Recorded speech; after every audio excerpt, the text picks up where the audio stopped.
नमस्कार साथियों, स्वागत है आपका अपने YouTube चैनल नीर केमिस्ट्री पाठशाला में। मैं हूं ब्रजेश कुमार और आज हम चर्चा करने वाले हैं मोल कंसेप्ट। क्लास 11 चैप्टर का फर्स्ट चैप्टर है, उसमें हम मोल कंसेप्ट स्टडी कर रहे हैं। मोल कंसेप्ट में हमने आपको कल बता दिया था कि मोल्स क्या होते हैं, मोल्स में कितनी एंटिटी होती है, पार्टिकल्स होते हैं, मोल में क्या क्या हम निकाल सकते हैं, उसके फॉर्मूले हमने देख लिए थे। ठीक है, तो फॉर्मूला जो था वो फर्स्ट टाइप का फॉर्मूला था। इसमें और भी आगे चलकर हम देखेंगे कि दो से तीन टाइप का फॉर्मूला है जो एक में क्या हो चुके हैं, मिक्स हो चुके हैं, वॉल्यूम के साथ और पार्टिकल के साथ। क्लियर है? तो चलिए आज हम वहीं से आगे स्टार्ट करते हैं और आज हमें देखना था मोलर मास क्या होता है। क्लियर है? तो मोलर मास तो हमने बहुत सारे एलिमेंट्स का देख लिया था और उसको हमें क्या करना था, आज अप्लाई करना था। तो चलिए हम शुरू से अप्लाई करते हैं, स्टार्ट करते हैं। ठीक है, तो देखिए हमने बहुत सारे एलिमेंट्स का हमने क्या किया था, मोलर मास देख लिया था। अब हमें उसी मोलर मास को अप्लाई करके दिए गए कंपाउंड्स का मोलर मास हमें क्या करना पड़ता है, निकालना पड़ता है। तो चलिए स्टार्ट करते हैं। जैसे मैं कहूं आपके पास कि आप हमें HNO3 का मोलर मास बताइए। ठीक है, ऐसा लिख लीजिए, क्वेश्चन के फॉर्म में लिख लीजिए। ठीक है, क्वेश्चन के फॉर्म में लिख लीजिए कि calculate molar mass of the following कौन कौन से। जैसे मैं आपसे कहूं कि जैसे HNO3 है, दूसरा HCl है। ठीक है, HCl है। ठीक है, दूसरा आप लिख लो HCl है, तीसरा आपके पास H2SO4 है, चौथा आपके पास H2CO3 है, पांचवा आपके पास CH3COOH है, छठा आपके पास NaCl है। ठीक है, सातवां आपके पास HNO2 है। ठीक है, आठवां आपके पास PCl5 है। ठीक है ना, ये जो भी आपको मिलेंगे। नौवा आपके पास क्या है, CaSO4 है। ठीक है, बहुत सारे कंपाउंड्स हैं। ठीक है, 10वां हो जाएगा जैसे आपके पास K2SO4 हो, ऐसा कुछ समथिंग। ठीक है, 11 हो जाएगा जैसे आपके पास Na2SO4 हो। ठीक है, 12 हो जाएगा जैसे आपके पास MgSO4 हो। ठीक है ना, ऐसे बहुत सारे कंपाउंड्स हैं जो आपको कहा जाएगा, चाहे आपके पास। चलो इतना ही रहने देते हैं। ठीक है, और इनका हम क्या करते हैं, मोलर मास निकालते हैं। कैसे निकालते हैं, जब हम ये सीख जाएंगे तो हम मोल कंसेप्ट है ना, बहुत आसान है, बहुत आसान। ठीक है, तो देखिए इसका हमें मोलर मास निकालना है। कैसे निकालेंगे, देखिए हाइड्रोजन का मोलर मास कितना होता है, एक बताया था ना, एक। प्लस नाइट्रोजन का मोलर मास कितना होता है, 14। तो ये हो गया 14 प्लस एक ऑक्सीजन का मोलर मास कितना होता है, 16। तो तीन का कितना हो जाएगा, 48। देखो ध्यान से, एक ऑक्सीजन का मोलर मास कितना होता है, 16। तो तीन का मल्टीप्लाई कर देंगे तो 16 इंटू कितना हो जाएगा, 3 इक्वल टू कितना हो जाएगा, 14। और ये कितना हो जाएगा, 15 प्लस ये क्या हो जाएगा, 48। तो ये क्या हो जाएगा, 8 5 13 और 4 3 7 1 8, अरे 4 1 5 1 6, ये हो जाएगा 63। क्लियर है? दूसरा HCl का मोलर मास निकालिए। HCl का मोलर मास कैसे निकालेंगे, देखो इसमें हाइड्रोजन आया तो हाइड्रोजन का मोलर मास कितना होता है, एक। तो ये हो गया एक प्लस Cl का मोलर मास कितना होता है, ये होता है 35.5। तो कितना हो जाएगा, इसका मोलर मास हो जाएगा 36.5। क्लियर है? चलो इसका हम मोलर मास निकालते हैं। तो इसका मोलर मास कितना हो जाएगा, तो देखो हाइड्रोजन है, एक हाइड्रोजन का मोलर मास एक, तो दो है तो दो कितना हो जाएगा, दो प्लस एक सल्फर का मोलर मास कितना होता है, 32 प्लस एक ऑक्सीजन का मोलर मास कितना होता है 16, तो कितना है यहाँ पे 4, तो 16 इंटू कितना 4, कितना हो जाएगा 32 और 2 कितना हो जाएगा 34, प्लस कितना हो जाएगा 64, इक्वल टू कितना 98। क्लियर है? इसका निकालते हैं तो देखो एक हाइड्रोजन का एक, तो दो हाइड्रोजन का कितना 2, प्लस एक कार्बन का मोलर मास कितना 12, प्लस एक ऑक्सीजन का मोलर मास कितना 16, तो 3 का कितना, तो 16 इंटू कितना कर देंगे 3, तो कितना हो जाएगा 12 2 14 प्लस 48, कितना हो जाएगा 8 4 12 कर दो हासिल 1, 4 1 5 1 6, 62। क्लियर है? चलो इसका निकालते हैं। देखो यहाँ पे कार्बन है तो कार्बन कितना हो जाएगा 12, हाइड्रोजन है, हाइड्रोजन 3 है तो एक हाइड्रोजन का एक, तो 3 का कितना 3, प्लस फिर से कार्बन है तो 12, प्लस एक ऑक्सीजन दो ऑक्सीजन है तो एक ऑक्सीजन का 16, तो दो कितना हो जाएगा 32, तो ये हो गया हमारा 32, प्लस एक हाइड्रोजन है ना तो एक। ठीक है, चलो यहाँ पे देख लो, देखो 12 3 15, ठीक, 15 12 कितना हो जाएगा, तो देख इसका काम करो, 12 12 दूना 24 हो गया, 24 और 3 कितना हो गया 27, तो हो जाएगा 27 प्लस 32 और 1 33। ठीक है, अब इनको जोड़ दो, तो इनको जोड़ दो क्या हो जाएगा 7 3 10 का 0 हासिल 1 3 2 5 1 6। क्लियर है? चलो इसको देखते हैं। देखो इसका मोलर मास आप निकालोगे तो एक सोडियम कितना होता है 23, प्लस क्लोरीन कितना होता है 35.5, कितना आ जाएगा, तो 0.5 तो यहाँ आ गया, ये हो गया 5 3 8 3 2 5 58.5। ठीक है, इसका निकालो, इसका तो हाइड्रोजन कितना एक, नाइट्रोजन कितना 14, एक ऑक्सीजन कितना 16, तो दो का कितना 16 इंटू 2। क्लियर है? कितना हो जाएगा 15 प्लस 32, तो 7 और 3 एक कितना 4, कितना हो जाएगा 47। ठीक है, PCl5 का निकाल लीजिए। PCl5 का अगर मोलर मास निकालने चले तो कितना आ जाएगा, फॉस्फोरस कितना होता है 31, तो हो जाएगा 31 प्लस एक क्लोरीन का होता है 35.5, एक क्लोरीन का होता है 35.5, तो कितना क्लोरीन है 5, तो कितने से मल्टीप्लाई कर देंगे 5 से, तो हो जाएगा 31 प्लस, देखो 50 25 कर 5 हासिल 2, 50 25 तो 27 का 7 हासिल 2, 5 15 2 17, 177.5, तो इसमें आप ऐड कर दो 31, तो ये हो जाएगा 7 1 8, 7 3 10 कर शून्य हासिल 1, और एक एक कितना 208.5।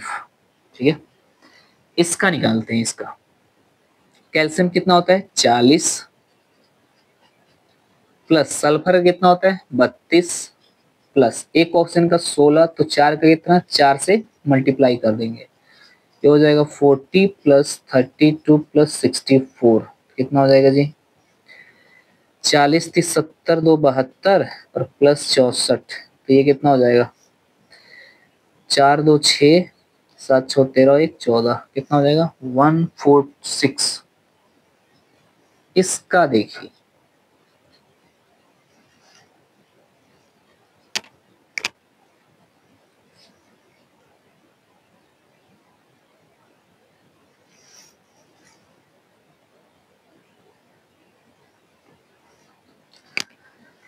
चलिए थोड़ी सी इशू आ गई थी।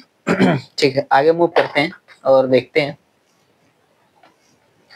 नेक्स्ट हम देखते हैं K2SO4 का मोलर मास कितना होता है। ठीक है, तो एक पोटेशियम का जो मोलर मास होता है वो कितना होता है 38 39 होता है, ये हो गया 39 इंटू कितना 2, प्लस सल्फर कितना होगा 32, प्लस एक ऑक्सीजन का 16, तो 4 कितना 64, ऐड कर लीजिए, मल्टीप्लाई 2 9 18 कर 8 हासिल 1 2 3 6 1 कितना 7, ठीक है, प्लस 3264 तो 4 2 6 और 6 3 9 96 प्लस 8 6 14 का 4 हासिल 1 9 7 16 1 17, ठीक है, तो एक 174 आया, ठीक है। नेक्स्ट Na2SO4 की हम बात कर लेते हैं, तो Na2SO4 की अगर बात करें तो इससे कितना हो जाएगा, एक सोडियम का होता है कितना 23 प्लस एक सोडियम का 23 तो हमारे पास कितना है 2 प्लस एक सल्फर का 32 एक ऑक्सीजन का 16 तो 4 का कितना 64, तो इसका मल्टीप्लाई करें तो ये होगा 46 प्लस 32 और 64, तो ये हो जाएगा 4 2 6 और 6 3 9 96, 6 6 12 का 2 हासिल 1 9 4 13 1 14 142। और मैं यहाँ देखूं मोलर मास इक्वल टू, तो मैग्नीशियम का होता है 24 प्लस सल्फर का होता है 32 प्लस इसका हो जाएगा 64, तो ये क्या हो जाएगा, ये हो जाएगा 2 4 6 3 2 5 प्लस 64 इक्वल टू कितना 6 4 10 5 11 1 12 कितना हो गया 120। क्लियर है। तो इस तरह हम क्या करते हैं, किसी भी दिए गए कंपाउंड्स की हम मोलर मास फाइंड आउट कर सकते हैं, और जब हम मोलर मास फाइंड आउट कर सकते हैं तो किसी का भी मोल हम क्या कर सकते हैं, गिवन मास से कैलकुलेट कर सकते हैं। तो आप इसे कॉपी करें, फिर हम अगले पड़ाव में चलते हैं और फिर देखते हैं कि हम मोल कैसे कैलकुलेट करते हैं। क्लियर है। तो कॉपी करें फिर हम आगे मूव करते हैं।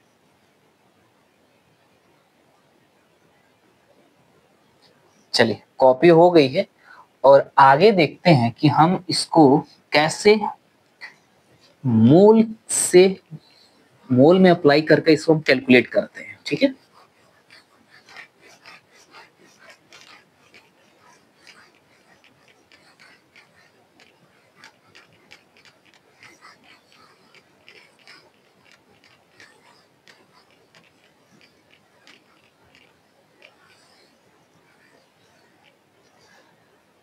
चलिए देखिए, जैसे यहाँ पे मैं सेकंड क्वेश्चन अगर कहूं कि कैलकुलेट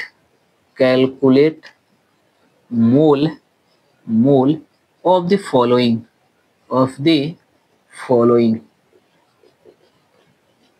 आपको मोल कैलकुलेट करना है। ठीक है। चलिए, तो फर्स्ट पॉइंट मैं दे रहा हूं 32 ग्राम O2। सेकंड मैं आपको दे रहा हूं 64 ग्राम क्या कुछ भी मान लीजिए 64 ग्राम मैग्नीशियम। ठीक है, मैं मैग्नीशियम दे रहा हूं। ठीक है।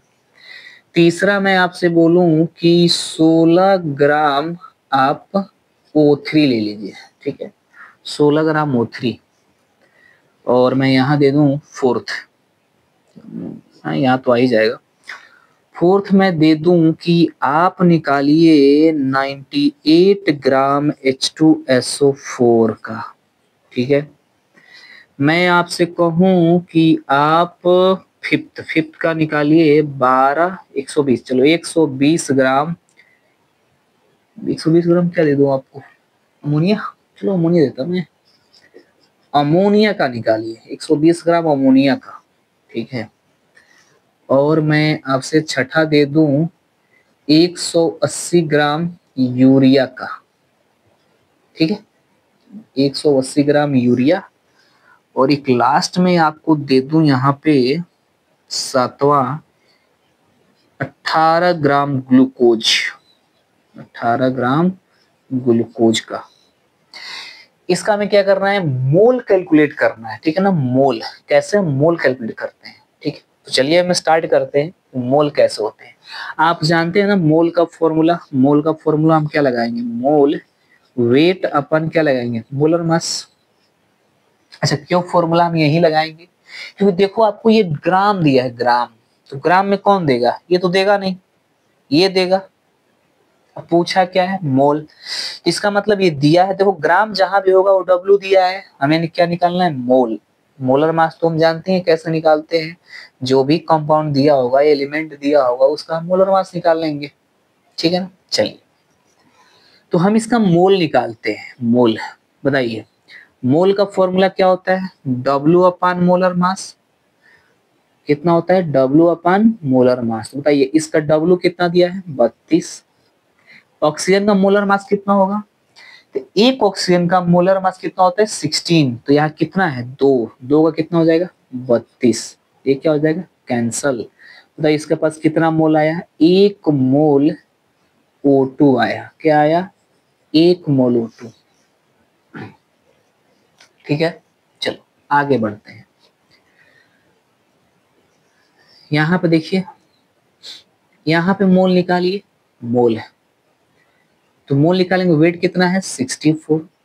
मैग्नीशियम, मैग्नीशियम का मोलर मास कितना होता है? 24। ये हो गया 24। क्या कटने वाला है? काट के देखते हैं। ये हो जाएगा 2 3 6, 2 दूना 4, और हो जाएगा 12। ठीक है, ये काम करते हैं ना, पूरा काट देते हैं। ठीक है,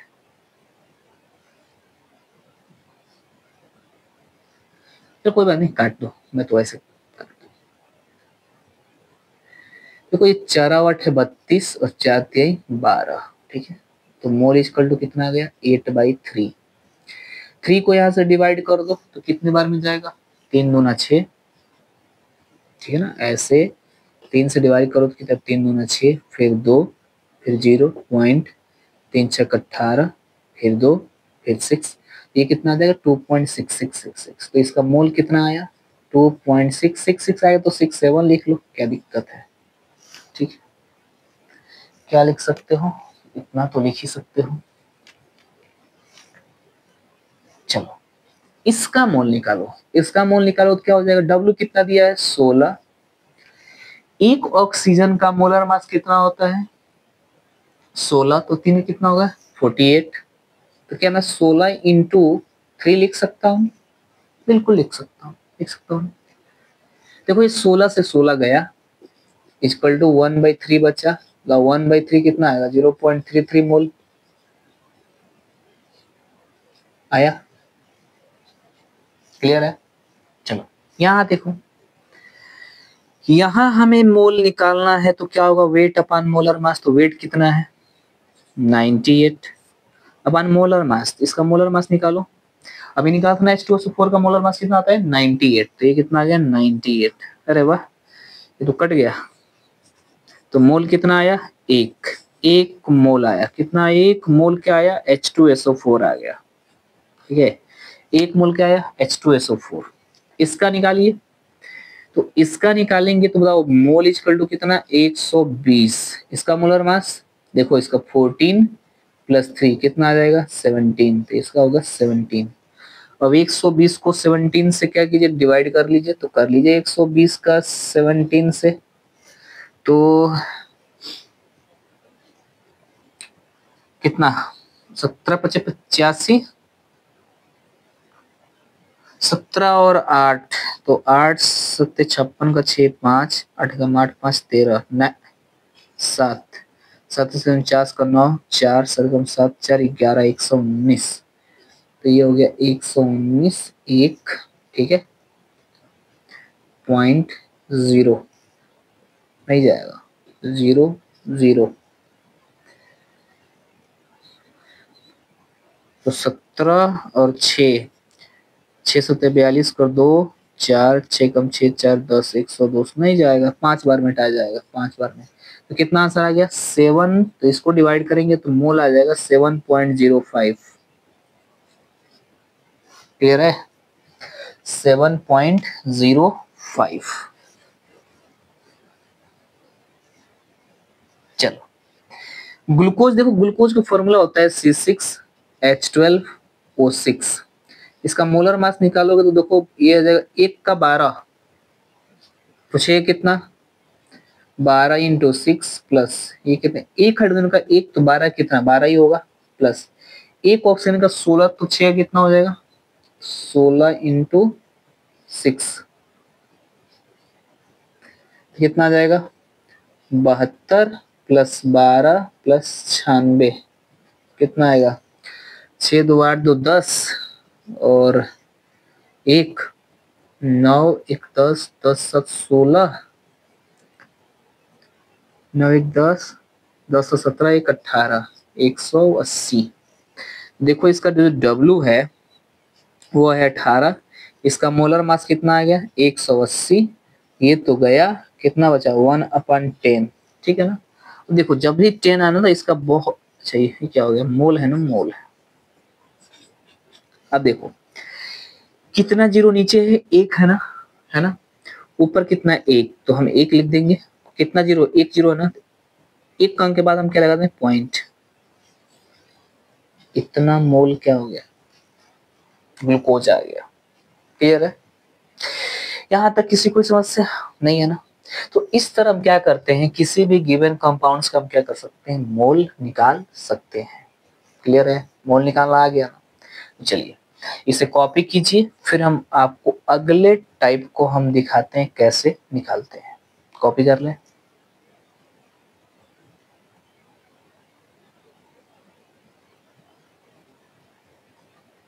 चलिए कॉपी हो गई है तो आगे मूव करते हैं। और यहाँ पे हमने एक छोड़ा है, दिखाई दे रहा है, किसका छोड़ा है, यूरिया छोड़ा है।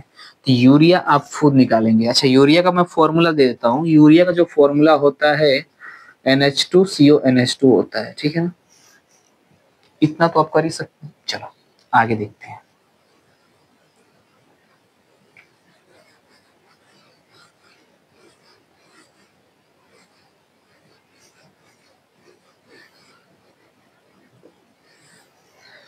अगर हम बात करें, ठीक है,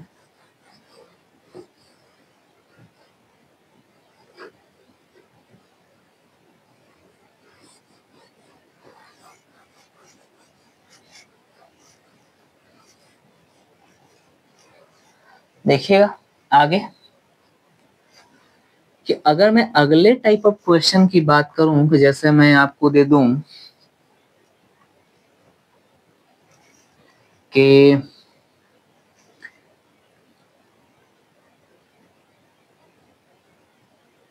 मैं आपको दे दूं जैसे 5 gram of atom, 5 gram of nitrogen atom, ऐसे दे दो 5 ग्राम ऑफ नाइट्रोजन एटम।